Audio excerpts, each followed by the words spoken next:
What's going on, everyone? Matt Savoca here from Stokastic.com, and I am here with my buddy Nick Lepre on the Stokastic Fantasy Football channel. We're talking wide receivers, flag plant wide receivers, our my guys, the players we're trying to grab at ADP in every single draft. And there's so many good wide receivers to choose from. Getting to just 5 total was actually pretty tough here, but here to break it down with me, as always, Nick Lepre at Notorious FNTSY. What's going on, man? Happy Monday. How are you? I'm doing excellent today. I'm very excited to talk about this topic. And if you guys do enjoy today's video, now don't just leave halfway through the video if you're having such a great time, but wait till the end and then go watch this video. But instead of talking about receivers, we were talking about running backs from a couple of days ago. I think that video was great as well. You only end up with 5 or 6 of these guys on your actual fantasy team. So narrowing it down to 5 players and putting it in a range where you could actually theoretically get this whole crew, that's the idea here. So we're not going to just like name a bunch of first rounders, although we do have a first, second round player on here to start us off. This is just a really exciting year for the wide receiver position. And I was just looking at ADP. In half PPR, I can't remember a time where I liked the wide receiver 15 through 30 range as much as I do this year. There's just so many decent players who, if they fall in drafts, I'm happy to grab 2 of in this secondary tier of wide receivers this year. Just a bunch of star players.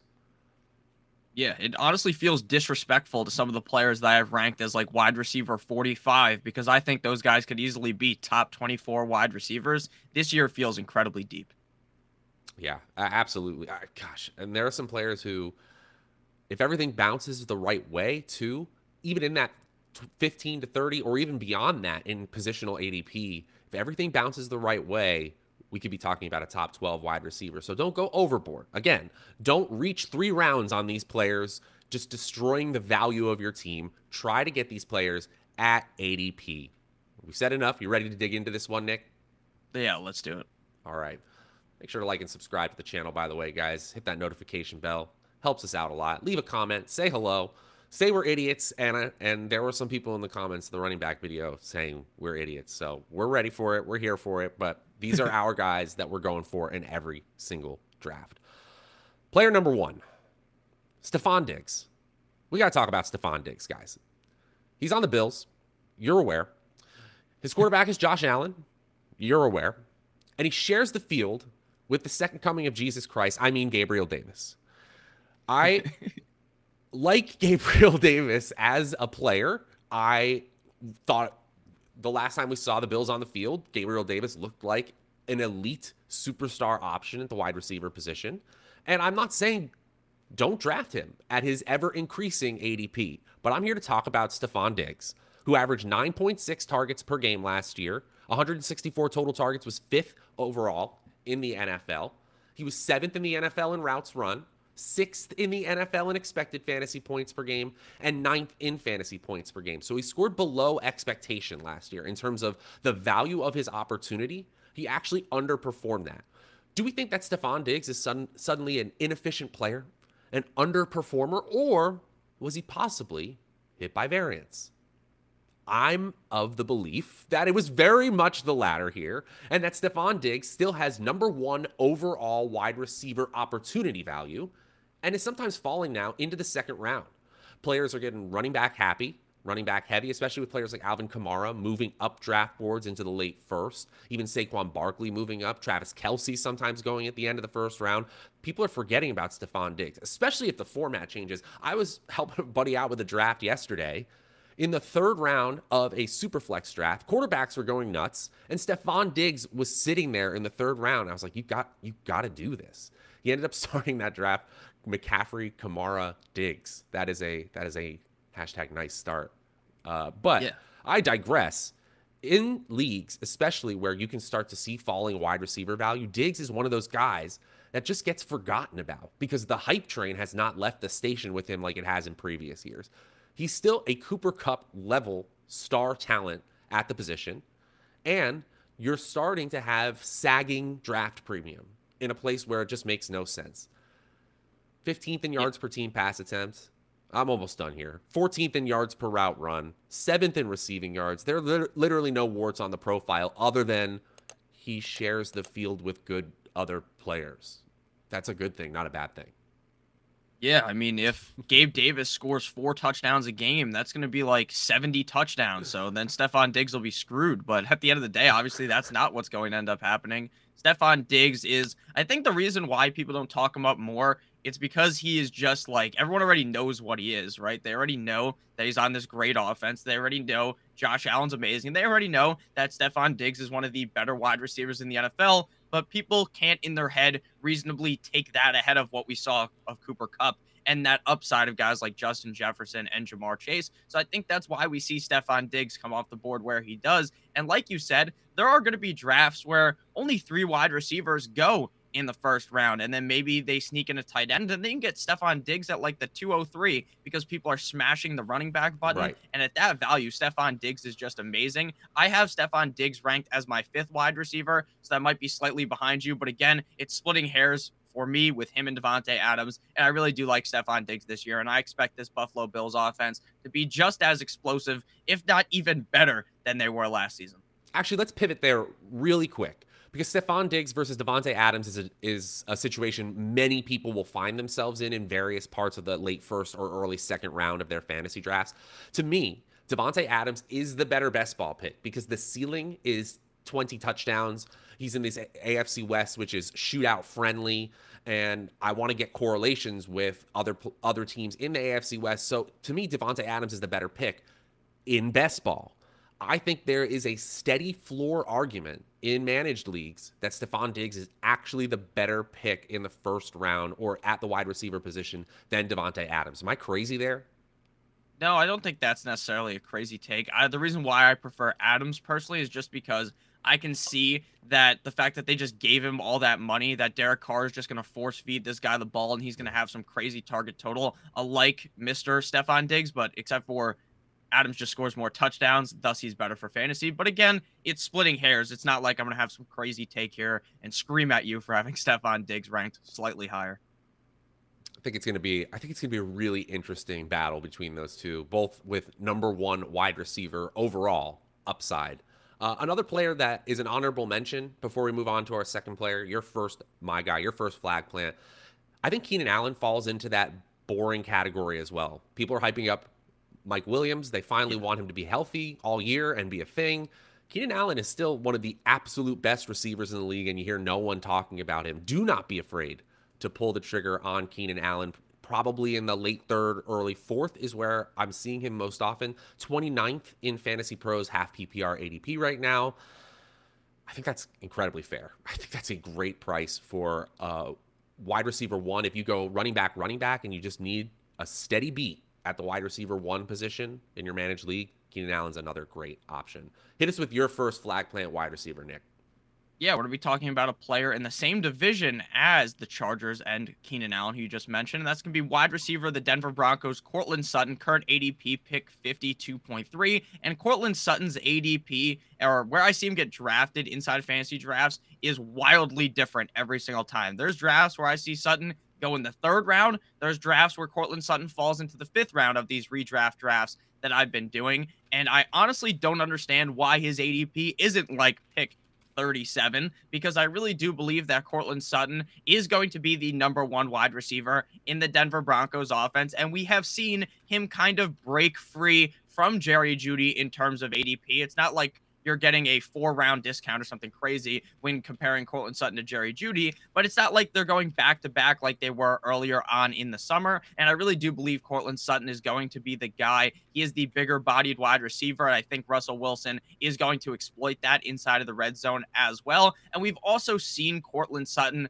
do it at the NFL level. Now, I understand Jerry Jeudy has been banged up. I understand that as a college prospect coming out of Alabama, this guy was fantastic. So I'm not here to tell you guys that Jerry Jeudy is some complete and utter dog shit wide receiver. But what I'm saying is that Courtland Sutton has done it. He's shown me it. And that 2019 season that he put up with subpar quarterback play, where he gets 72 receptions, 126 targets, 1,100 plus yards, 6 receiving touchdowns, I think he could easily top that this year. And if I'm being honest, I wouldn't be surprised at all if Courtland Sutton, who you can get at pick 52.3 right now, finished as a top 5 wide receiver. Sutton has had 8 total touchdowns since 2019. He could pass that in the first half of the season. Now that's pretty bold, but I think he'll have more than 8 total touchdowns this season. I think he could be an absolute red zone monster.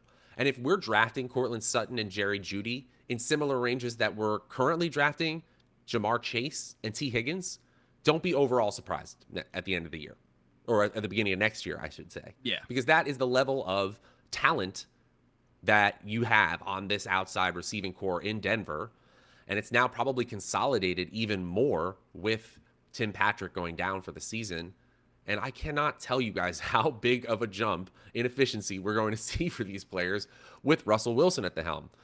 Yeah. I guess the one caveat is assuming Russell Wilson is back to his typical efficient self, because when he came back from that thumb injury, second half of the season, he was, in my opinion, clearly injured still and not throwing the deep ball nearly as efficiently as we've seen him. He's typically one of the best deep ball throwers in the league, and that's really where Sutton is going to shine as a deep ball specialist and as a red zone specialist. That's great for fantasy.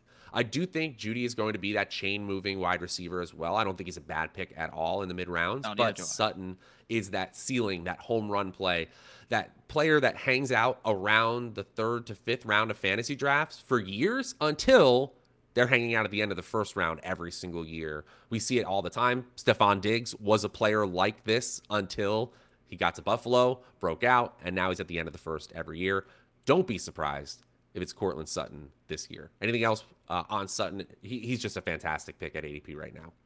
Yeah, definitely. And like you said, it's basically like when you go from Drew Lock and Teddy Bridgewater to Russell Wilson, it's like going from a fucking smart car to a Lamborghini or something. I made that joke in the other video where I talked about Courtland Sutton, but it really is true. Russell Wilson is just such a significant step up from what Courtland Sutton has had in the past. And Courtland Sutton has looked good with these awful quarterbacks. And like you said, while Russell Wilson, when he returned last year, was pretty so-so, I think that the Russell Wilson we see this year is that same old Russell Wilson we've seen in the past. And I think he's going to look to rush the ball a little bit more this year because his offensive line's better. But now we're just going into a Russell Wilson breakdown when we need to be talking about receivers.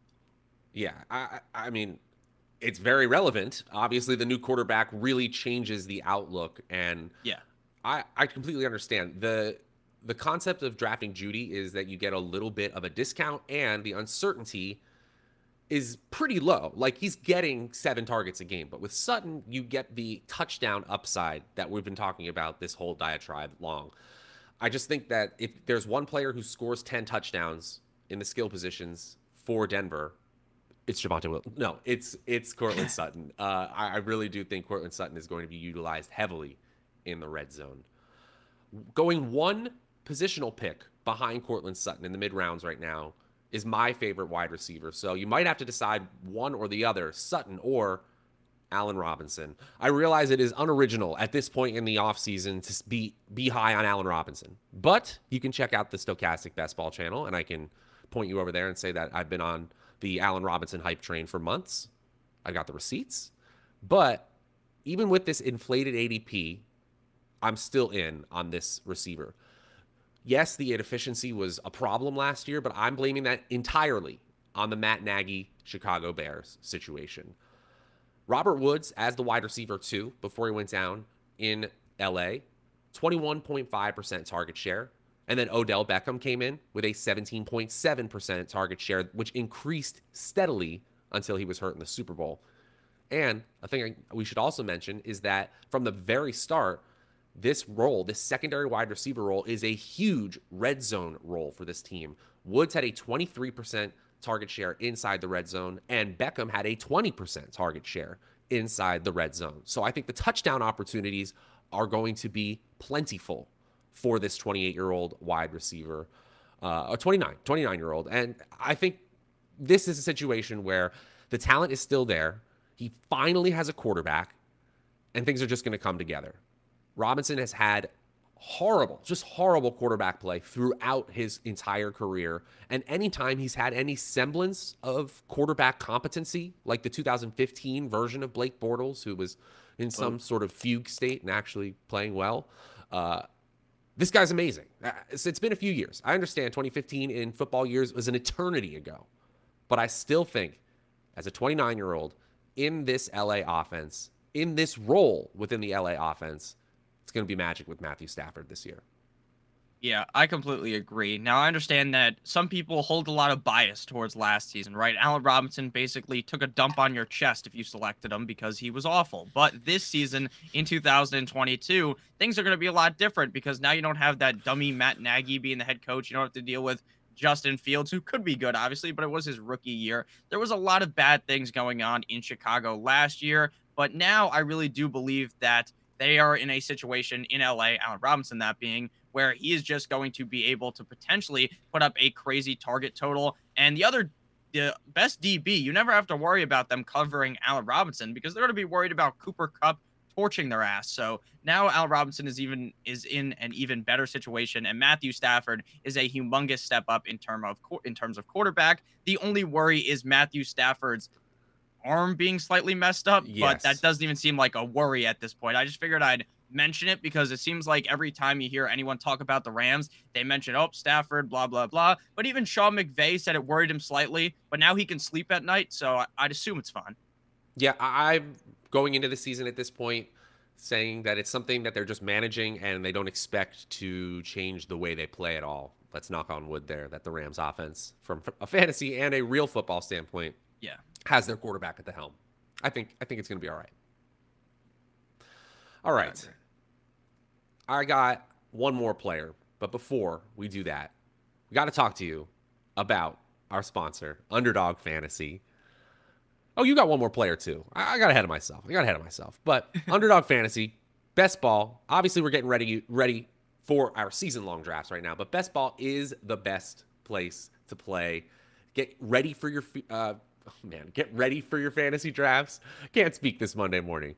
By getting into real drafts in the best ball streets on sites like Underdog. They have incredible tournament options. I saw Pomeranian 4 is out. It's probably, by the time you're watching this video, it's probably already filled because it's 0% rake and so cheap to enter. So they got the puppy tournaments, which are $5 entries. They've got the Best Ball Mania 3 tournament, which is a $25 entry. 3 opportunities in that one to win $1 million or more. I mean, the regular season champion is going to win $1 million and still have an opportunity to win $2 million more as the first place winner. That sounds pretty nice. I think we already drafted that team. Check out our Stokastic Best Ball stream later today at 3 p.m. But I digress. Promo code Stokastic, STOKASTIC, over at Underdog. You'll get up to a $100 first match deposit bonus. And when you make a deposit over there and use the same email to sign up for Stokastic.com, we will give you the draft kit, the best ball draft kit, the fantasy draft kit, all of our rankings for all types of platforms, available absolutely free, $70 value, absolutely free. That's promo code Stokastic. All right, hit us with your second flag plant player. Yeah, my second player here is going to be a guy that I've talked about a ton. So if you've been watching a lot of these videos, you probably could have guessed Courtland Sutton from how much I've talked about him. And you probably could also guessed Adam Thielen, wide receiver of the Minnesota Vikings, ADP pick 74.7 right now. Earlier on in the summer, Adam Thielen was a guy that people just forgot about. They forgot who the fuck Adam Thielen was because he was going at pick like 120, 125. Now he's rising and rising and rising up the draft board, but for good reason, because Adam Thielen is still really good. I understand Adam Thielen is 32 years old, and to some people, this guy was playing in the NFL when fucking dinosaurs were wandering the earth. But at the end of the day, Adam Thielen isn't this crazy old player. You could be 32 years old in the NFL and still be very good at the wide receiver position. Last year, playing in 13 games, this guy scored 10 total touchdowns. You want to know who also scored 10 touchdowns? Justin Jefferson, who played in more games than Adam Thielen on the exact same team. And guess what? Now this is going to be a team that on paper should be a more pass-heavy team because of the change at head coach. And in 2020, if you think, oh, you know what, maybe that was an anomaly that Adam Thielen scored too many touchdowns. In 2020, he scored 14 touchdowns, and he's been a top 14 wide receiver in terms of fantasy points per game in the last 2 seasons. And 2019 was honestly an outlier year because he was banged up as well. So going through 2017, top 10 in points per game. 2018, top 8, 2020 top 12, and 2021 top 14. This guy is a legitimate wide receiver in the NFL. The only concern that I will even listen to is someone talking about his age, the fact that he's old as fuck. But at the end of the day, I still like Adam Thielen, and I am very confident in his upside this season in the Minnesota Vikings offense. Yeah, and what's also hard here is that he came into the league as an undrafted player and an older prospect. I believe he was 24 in his rookie season. So it's only his 9th year, I believe, in the league. It's not a super long.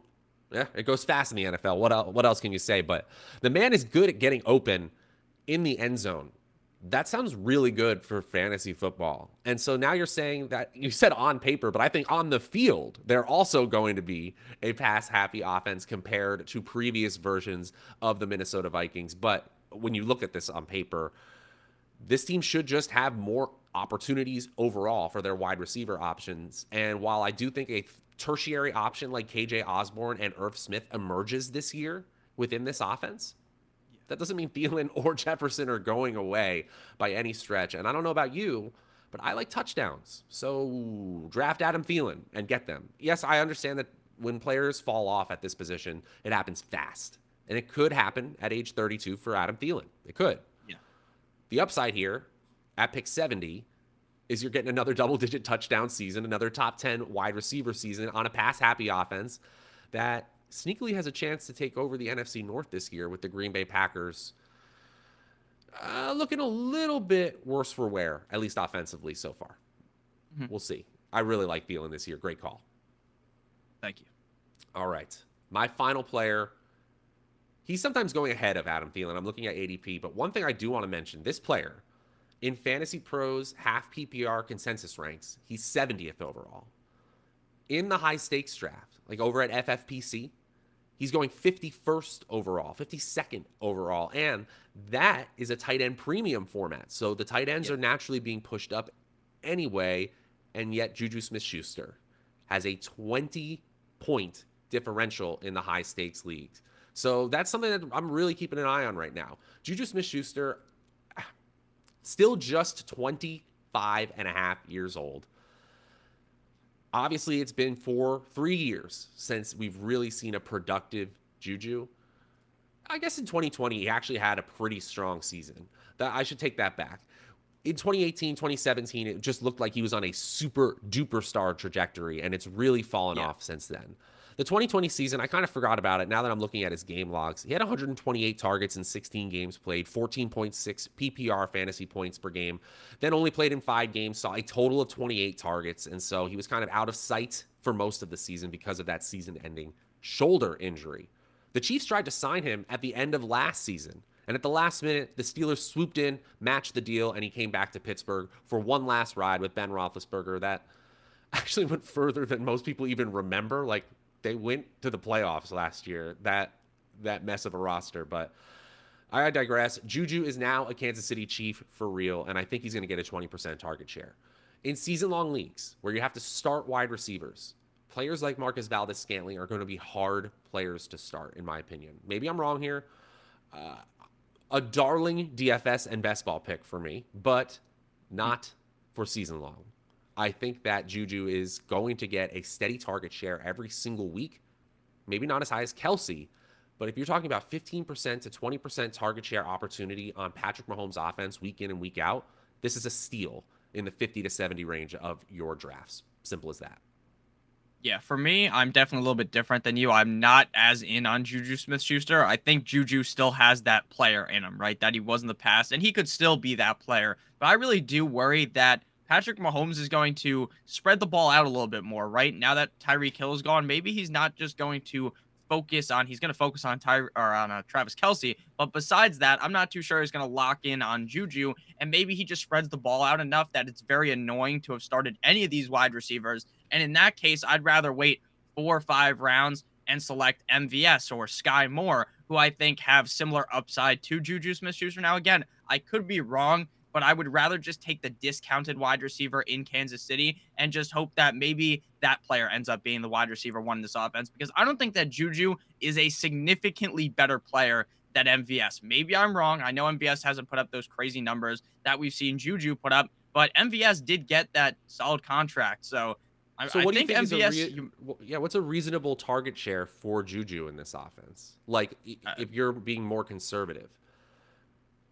15%, maybe? So he gets 15%. That's literally what I put in as a conservative guess for like a JuJu Smith-Schuster floor. That's 6 targets a game in Patrick Mahomes' offense. I'm still very interested in 6 targets a game in Patrick Mahomes' offense. I think your devil's advocate point is extremely valid.